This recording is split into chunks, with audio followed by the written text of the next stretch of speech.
watching the White House burn to the ground, to cradling the body of your decapitated son, to having your entire cabinet blown up by a cannon. This is every US president's darkest day. And some of these are so devastating, they didn't just break the man, they broke an entire country with him. But first, let's go back to George Washington, the man who could do no wrong. Except on November 4th, 1791, when Washington sent General Arthur St. Clair into the Ohio wilderness to confront a Native American coalition. The only problem? It completely backfired. 'Cause Chief Little Turtle obliterated St. Clair's army, killing over 600 soldiers. This was the worst defeat the US Army would ever suffer at Native hands. And Washington hated losing. When he heard the news, he exploded in rage, shouting that the army had been cut to pieces, hacked, butchered, and tomahawked. So St. Clair resigned, and Washington replaced him with General Mad Anthony Wayne. Sir, why does he look so mad? But while Washington was losing armies, John Adams was losing something worse, his own son. 'Cause on November 30th, 1800, Adams' son Charles died at just 30 years old from alcoholism. And as if that weren't devastating enough, Adams had just learned he lost the presidential election to Thomas Jefferson. So yeah, lost the presidency and buried his kid in the same month. But speaking of Jefferson, his darkest day came on June 22nd, 1807, when the British warship HMS Leopard straight up attacked the American frigate USS Chesapeake off the coast of Virginia. 3 sailors were killed, 18 were wounded, and 4 crewmen were kidnapped. Hey, give them back! The entire country wanted war, but Jefferson responded with an embargo that wrecked the American economy instead. Nice work, TJ. But if you thought he had it bad, James Madison watched the British literally burn down his house. 'Cause on August 24th, 1814, British troops marched into Washington, D.C. and torched the White House, the Capitol, and the Library of Congress. So what did Madison do? He fled the city, becoming the only sitting president ever driven from Washington by a foreign army. Sir, that's just embarrassing. On the other hand, James Monroe's worst day was a little quieter, 'cause on March 6, 1820, he reluctantly signed the Missouri Compromise, drawing a line across the country between slave and free states. Thomas Jefferson called it a fire bell in the night that filled him with terror. And spoiler, he was right. Civil War was coming. However, the next political bloodbath came at the ballot box, when John Quincy Adams got crushed in the 1828 election, losing to Andrew Jackson 178 to 83 in the Electoral College, after what was the nastiest campaign in American history. And Quincy Adams was so bitter that he refused to attend Jackson's inauguration, kinda like that kid who takes his ball and goes home. Sir, come on, don't be a sore loser. Meanwhile, Andrew Jackson got censored by the Senate on March 28, 1834, the first and only time that's ever happened to a sitting president. This was Congress basically saying, "We strongly disapprove of what you did," referring to Jackson's war on the National Bank, where he tried to destroy it by removing federal funds. But here's a funny twist. 3 years later, Jackson's allies retook the Senate and expunged the censor from his record. Literally. They drew thick black lines around it in the official journal, as if history could just be crossed out. That right there is loyalty. Where was that for our boy Martin Van Buren, who walked into the White House and got slammed by the Panic of 1837? And on May 10th, New York's banks ran out of gold and silver and just stopped paying people. The Depression lasted 5 years. Oh, and Van Buren's political career? Dead. Deader than that squirrel right there. Hey, get back here! Oh, and they called him Martin Van Ruin on his way out the door. Yikes! But at least he survived his presidency, 'cause William Henry Harrison only made it 31 days into the job. On April 4th, 1841, Harrison died of typhoid fever after drinking contaminated White House drinking water. And his successor, John Tyler, well, he nearly died too. Cause on February 28, 1844, a massive cannon called the Peacemaker exploded aboard the USS Princeton during a cruise on the Potomac. Sir, get down! Believe it or not, it killed the Secretary of State, the Secretary of the Navy, and 4 others, including Tyler's future father-in-law. But luckily, below deck, Tyler narrowly survived. More senior U.S. officials died in that one explosion than in any other single event in American history. But other than death, my biggest fear is public humiliation. And on January 3rd, 1848, James Polk got exactly that, publicly embarrassed by the House of Representatives. Cause they passed an amendment accusing him of starting the Mexican-American War unnecessarily and unconstitutionally. Oh, and one of his loudest critics was a freshman congressman named Abraham Lincoln. Yep, not a great feeling when a future legend is calling you out. But it could always be worse. Like for Zachary Taylor, who ate some raw cherries and iced milk on the 4th of July, got violently sick, and died 5 days later on July 9, 1850. After 16 months in office, he was taken out by fruit and dairy contaminated by DC water. Hey honey, these cherries are bad. We got any apple pie? Anyways, then came Millard Fillmore, who signed the Fugitive Slave Act on September 18, 1850, forcing citizens in free states to help capture and return escaped slaves, even if it violated their conscience. Now, even though Fillmore personally opposed slavery, the move destroyed his career, enraged the North, and helped shatter the Whig Party for good. But honestly, that's nothing compared to Franklin Pierce, who may have the darkest story of them all.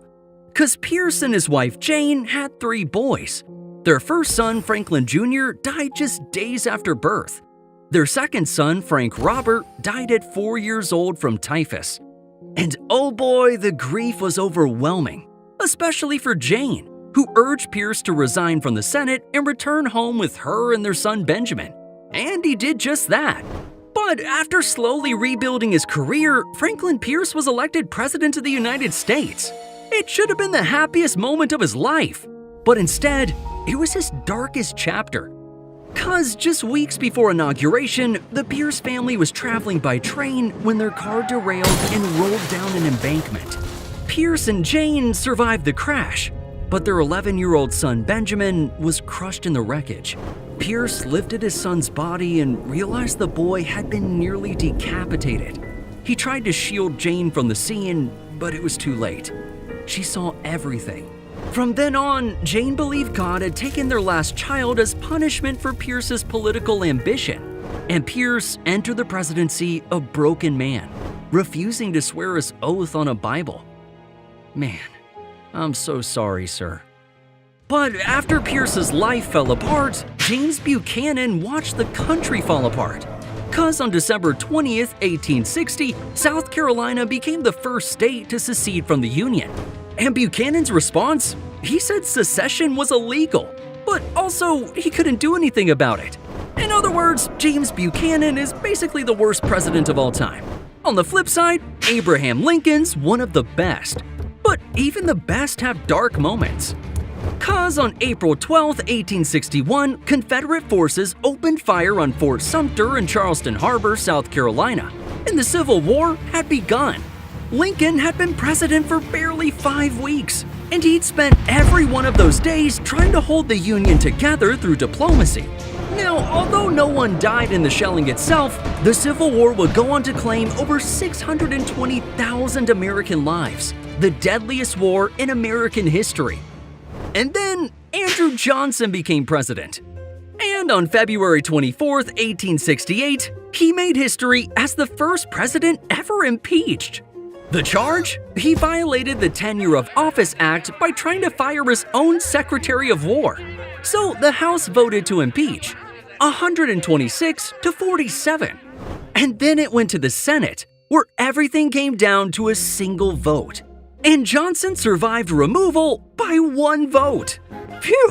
Close call, sir. Need a cigar? 'Cause I know Ulysses S. Grant did on September 24, 1869, when financiers cornered the gold market by using connections to Grant's own brother-in-law. They basically bought gold, influenced the government to not sell their reserves, and got rich as prices skyrocketed. Hey, anyone got an extra bar to spare?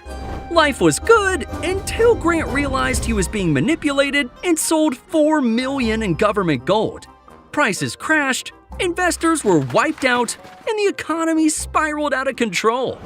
But that headache's nothing compared to Rutherford B. Hayes, who stared down the Great Railroad Strike of 1877, the first major nationwide labor strike in American history. 'Cause after railroad companies cut workers' wages for the third time in a year, workers walked off the job and protested until violence erupted. 'Cause on July 21st in Pittsburgh, state militia fired on strikers, killing about 20 people. And in response, mobs rioted and destroyed over 100 locomotives. So President Hayes made a controversial decision. He deployed federal troops, the first time they'd ever been used against American workers.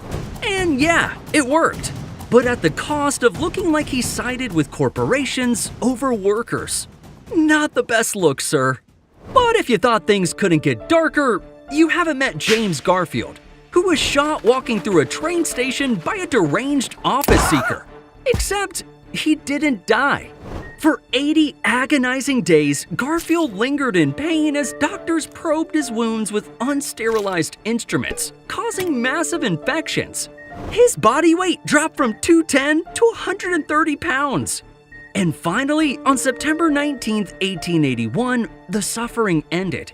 200 days as president, 80 of them dying. But while Garfield suffered, Chester Arthur made the Chinese suffer when he signed the Chinese Exclusion Act on May 6, 1882, the first major federal law to restrict immigration based on race.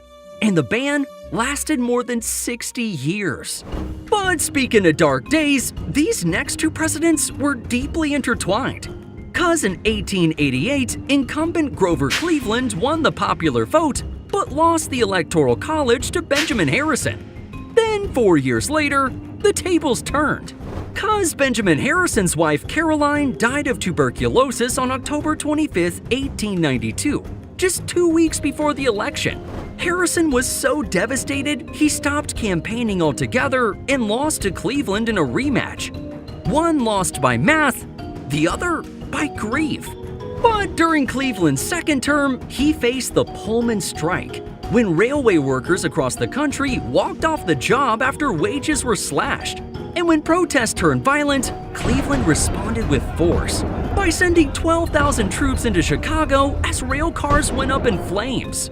Even though order was restored, the working class never forgave him.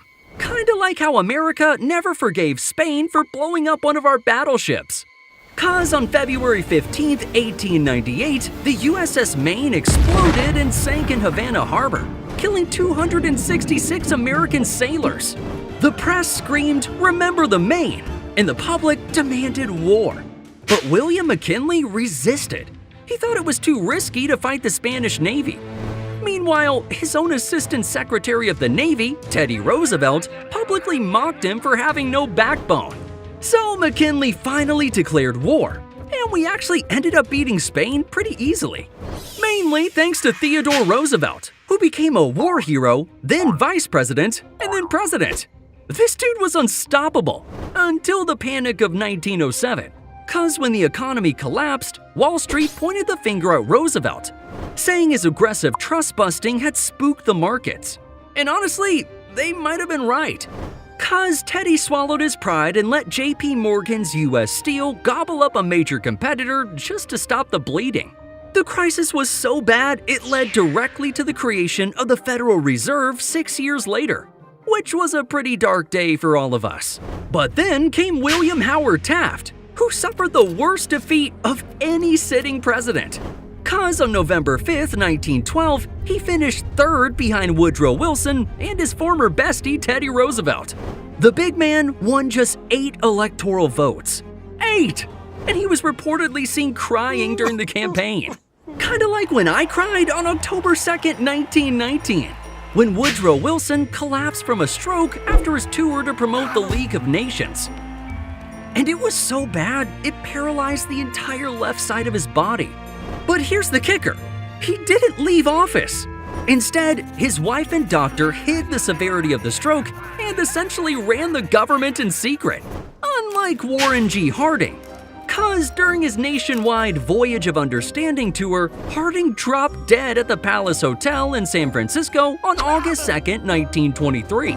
It was from a heart attack likely caused by his looming Teapot Dome scandal. But if scandals broke Hoover, then heartbreak broke Calvin Coolidge. Cause his 16-year-old son, Calvin Jr., got a blister playing tennis on the White House courts. And it got infected. No big deal, right? Well, back then, there were no antibiotics. And the boy died of sepsis on July 7th, 1924. Silent Cal later wrote, "When he went, the power and the glory of the presidency went with him." Man, I'm not crying, you're crying. And on October 29th, 1929, Herbert Hoover was definitely crying. Cause the stock market lost $14 billion in a single day, and the Great Depression had begun. I imagine Hoover just sat there with a 1,000-yard stare thinking, yeah, everyone's gonna blame me for this, aren't they? But then came Franklin Roosevelt, and a date which will live in infamy. Cause on December 7th, 1941, the Imperial Japanese Navy launched a surprise attack on Pearl Harbor, killing over 2,400 Americans and destroying 19 ships and 200 aircraft. The Pacific Fleet was crippled in under 2 hours. FDR immediately understood that the attack meant full American entry into World War II. But Harry Truman's darkest day came on November 1st, 1950, when 2 armed Puerto Rican nationalists approached Blair House, where Truman was staying, and opened fire. Secret Service agents and White House police rushed to stop them. But at the same time this chaos was unfolding at his doorstep, halfway around the world, Chinese forces poured into the Korean War. "We got him, sir! We got him!" But speaking of botched war moments, Dwight Eisenhower's came on May 1st, 1960, when CIA pilot Francis Gary Powers was shot down over the Soviet Union. The US quickly claimed it was a weather plane. But then Soviet leader Nikita Khrushchev dropped a bombshell. Powers was alive and confessed to being CIA. And just like that, Eisenhower was caught in a lie on the world stage and allegedly told an aide, "I would like to resign." But Ike wasn't the only president to get embarrassed by a CIA blunder.